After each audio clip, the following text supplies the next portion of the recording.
সুবহানাল্লাহ।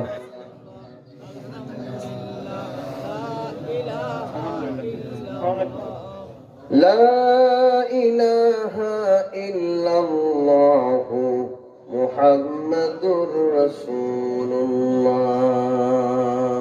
চেয়ারম্যান পদপ্রার্থী আলহাজ দুলাল সরকার, তিনি আপনাদের সকলের কাছে দোয়া প্রার্থী।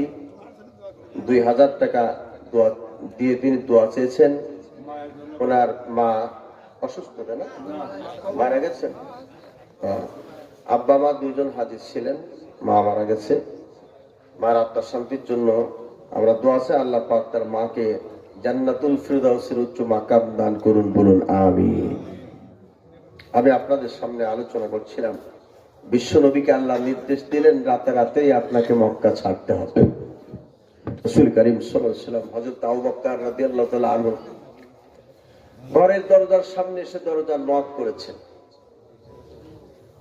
আবু বকরের ঘরের দরজার সামনে নবীজি যেই মাত্র দরজা নক করেছেন, অমনি করে আবু বকর দরজা খুলে দিয়েছেন। আল্লাহ নবী বললেন, আবু বকর রে, এই রাত্রে, গভীর রাত্রে মানুষের ঘুমের টাইম, সবাই ঘুমে বেমর আছি, তুমি কি ঘুমাও নাই? আবু বকর বলল, ইয়া রাসূলুল্লাহ, ইয়া হাবিবাল্লাহ, আজ থেকে 6 মাস আগে আপনি আমাকে সংকেত দিয়েছিলেন, আবু বকর রে, মক্কার দমন পীড়ন যেভাবে শুরু হয়েছে, এই মক্কায় থাকা চলবে না, হয়তো মদিনায় হিজরত করতে যেতে হতে পারে। আপনি যেদিন থেকে আমাকে বলেছিলেন, ইয়া রাসূলুল্লাহ, ইয়া হাবিবাল্লাহ, সেদিন থেকে আমি বিছানায় পিঠ লাগা ঘুমাই নাই।